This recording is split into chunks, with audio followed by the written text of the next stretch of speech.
In a small town nestled between rolling hills, there was an old house on the edge of a forgotten street. It had been empty for years, but recently, the for sale sign had been replaced with a sold notice. The new owners, a young couple named Claire and Tom, were eager to start fresh in their new home. The house had a charming exterior, with ivy creeping up the walls and an old-fashioned front porch that seemed to invite visitors in. However, the inside had an air of neglect. Dust-covered furniture and faded wallpaper spoke of a past that had been long abandoned. On their first night in the house, Claire and Tom were excited to settle in. They unpacked and explored every corner, each room revealing remnants of the previous occupants' lives. A piano with cracked keys, a musty old armchair, and a portrait of a stern-looking woman that seemed to watch them from above the fireplace.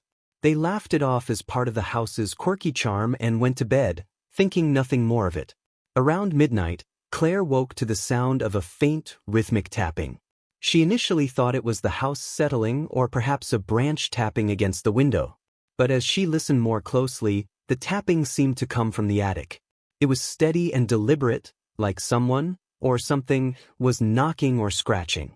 Tom was asleep, so Claire decided to investigate on her own. She climbed the narrow staircase to the attic, her footsteps echoing in the quiet house. The attic door was slightly ajar, and the darkness beyond seemed to swallow the light from her flashlight. As she pushed the door open, the tapping stopped abruptly. Claire hesitated but stepped inside. The attic was filled with old trunks and dusty furniture covered in white sheets. The air was cold, and Claire's breath came out in visible puffs. She scanned the room with her flashlight, but saw nothing out of the ordinary. Just as she was about to turn back, her light flickered and landed on an old wooden rocking chair. It was rocking slowly, back and forth, as though it had been in use moments before. Claire's heart raced. She moved closer, her light illuminating the chair's worn fabric.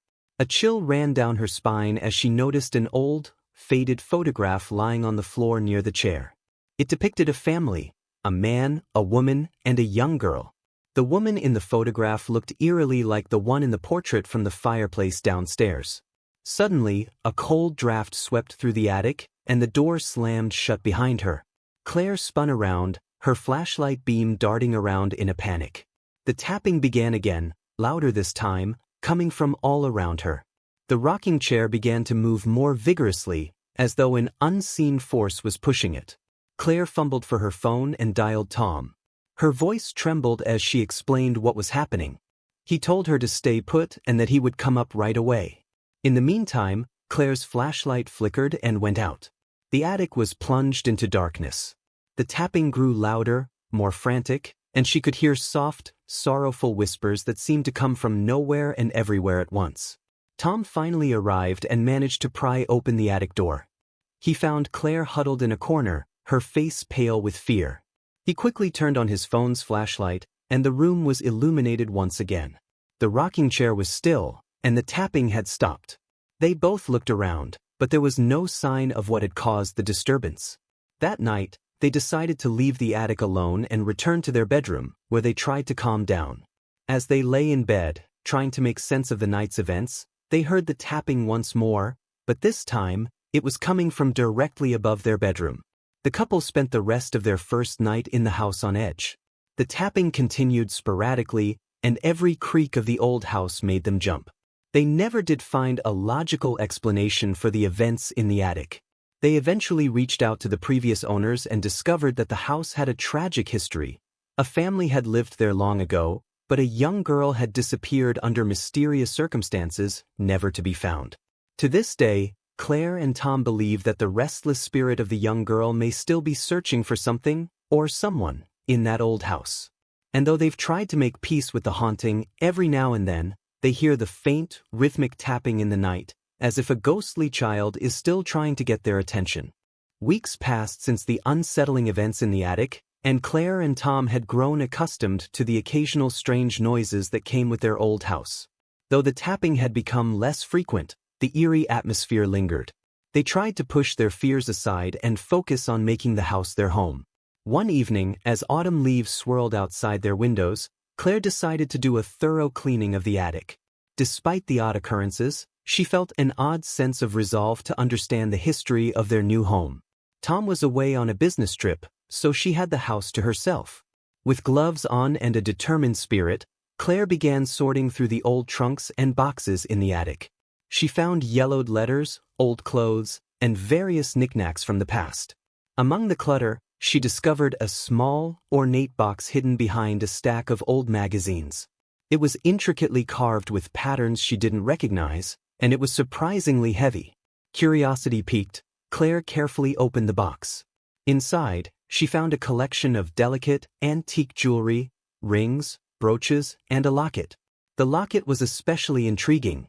It had a tiny, intricate design and felt warm to the touch, despite being cold metal. Inside the locket was a small photograph of a young girl, her face filled with a mix of sadness and hope. The resemblance to the girl in the photograph from the attic was striking. Claire's heart raced as she examined the items. She felt a strong connection to the locket, as if it held secrets waiting to be uncovered. That night, unable to shake off the feeling, she decided to research the house's history further. She visited the town's historical society the next day, seeking any information about the previous occupants. After some digging through old records and newspaper clippings, Claire discovered a chilling account. The girl in the photograph was named Emily. Her family had moved into the house in the early 1900s, and Emily had vanished mysteriously at the age of 10. The case was never solved, and the family had left the house shortly after, leaving behind only unanswered questions. Armed with this new information, Claire returned home and took the locket with her. That night, as the wind howled outside and the house creaked with the changing seasons, Claire decided to confront whatever was haunting the attic. She climbed up to the attic with a newfound determination, holding the locket tightly. As she reached the top, she noticed something different, an old, dusty rocking horse that hadn't been there before. It was positioned in front of the rocking chair, as if waiting for someone to sit and play. Claire sat in the rocking chair, holding the locket, and began to speak softly into the darkness. She told Emily that she had found the locket and wanted to help her find peace. She promised to uncover the truth about her disappearance and hoped that it might bring her some comfort. As Claire spoke, the temperature in the attic dropped noticeably. The rocking chair began to move slowly, back and forth, in response to her words. The soft whispers that had once filled the room grew clearer, forming coherent words. Help us find a home. Claire's resolve strengthened. She spent hours researching and piecing together clues about Emily's family and their tragic history. She discovered that Emily's parents had been searching for a missing heirloom, which had been lost in the chaos of their departure. Claire realized that the locket might have been that very heirloom, and its return might be key to finding Emily's peace. The following day, Claire took the locket to the Historical Society to have it examined. The experts confirmed that it was indeed a precious family heirloom. They agreed to help her track down any remaining relatives or historical records related to Emily's family. Weeks turned into months as Claire worked tirelessly with historians and genealogists. Eventually, they traced a distant relative of Emily who had been unaware of the family's tragic past. Claire met with them and shared the story of Emily and the locket. The relative was deeply moved and agreed to hold a small ceremony to honor Emily's memory. With the help of the Historical Society, they held a memorial at the house. As they placed the locket in a specially crafted box, Claire felt a profound sense of closure. That night, as Claire and Tom returned to their home, the atmosphere felt different. The house was calm, and for the first time since moving in, they felt a serene presence rather than a haunting one. The tapping had ceased entirely, and the attic was no longer a place of fear but a space of peace. Claire and Tom continued to live in the house, which had become a symbol of their journey through the unknown. They often thought of Emily and hoped that their efforts had helped the young spirit find her way home at last. Don't forget to subscribe and like if you liked this story. Months had passed since the memorial for Emily, and the atmosphere in the house had returned to a calm normalcy. Claire and Tom were settling into their lives in the old home, embracing its quirks and rich history. The once unsettling noises had stopped, and they were even beginning to think of the house as their forever home. One crisp autumn evening, as they were preparing for a quiet night in, Tom received an unexpected phone call from the Historical Society.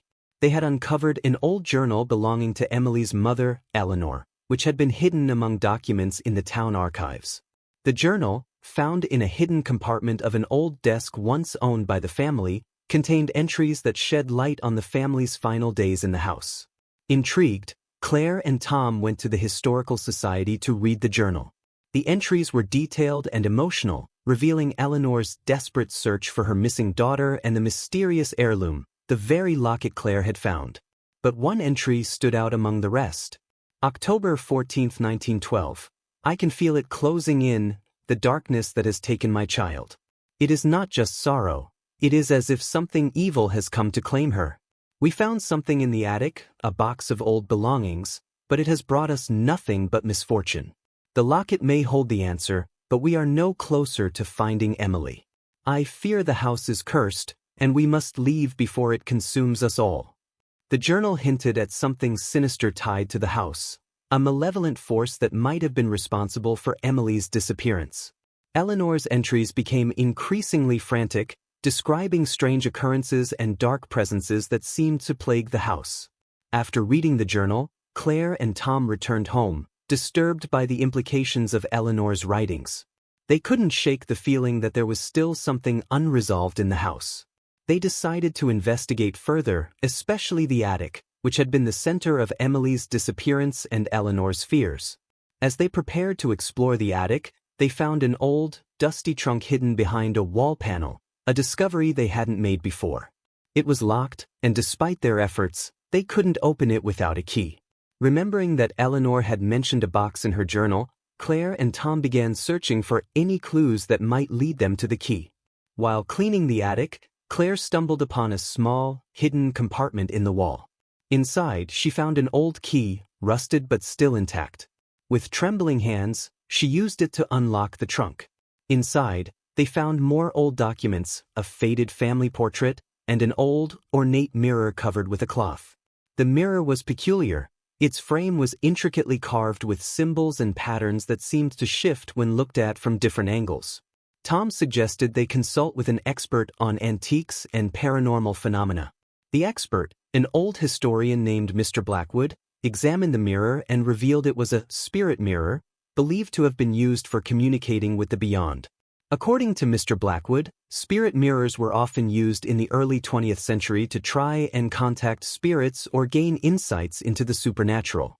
He warned them that such mirrors could attract negative energies and that they should handle it with great care.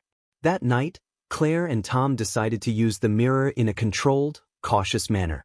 They set up the mirror in the attic, along with candles and the journal, and attempted to recreate the conditions described by Eleanor.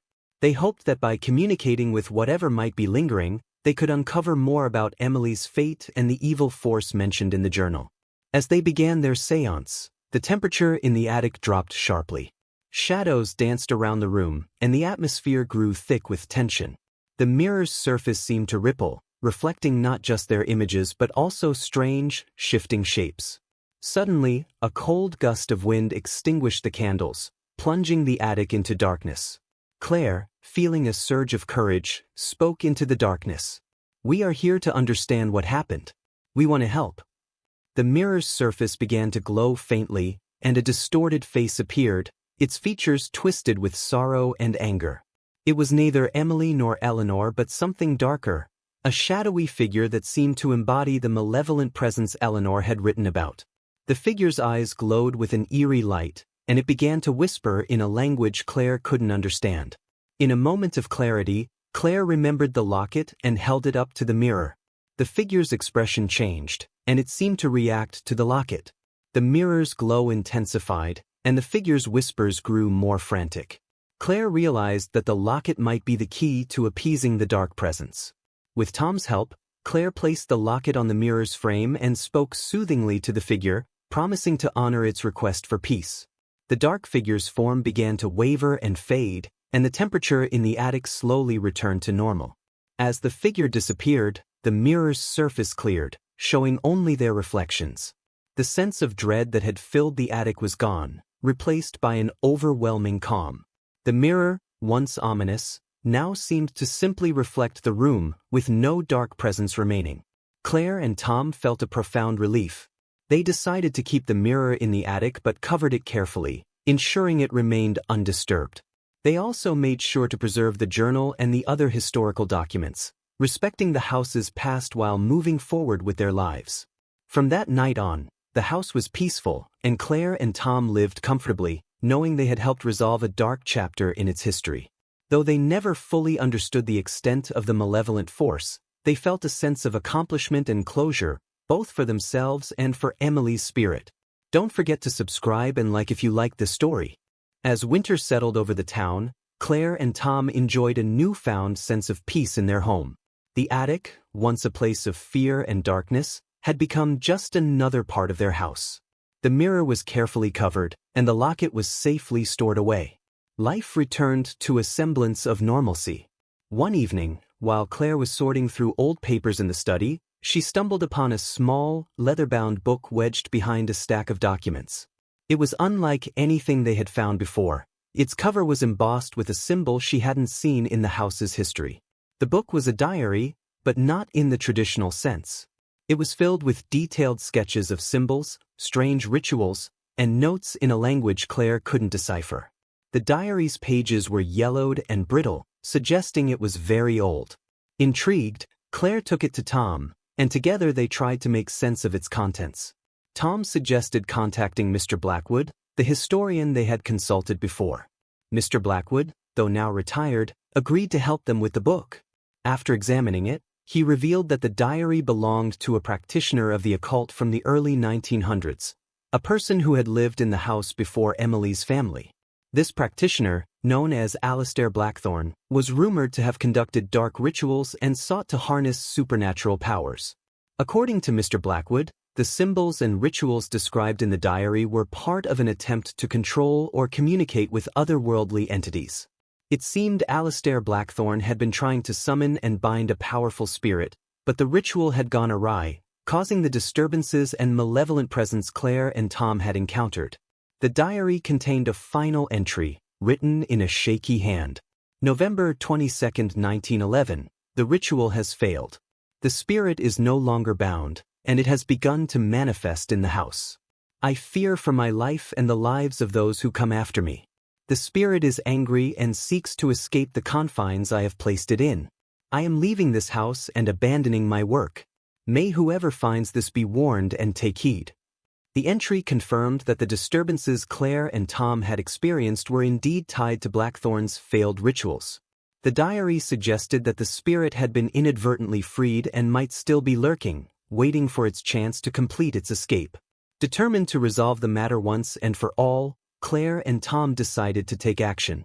They researched methods to counteract the dark rituals described in the diary and found that a counter-ritual might help to banish the malevolent entity for good. They reached out to a local paranormal investigator, Dr. Evelyn Hart, known for her expertise in dealing with such cases.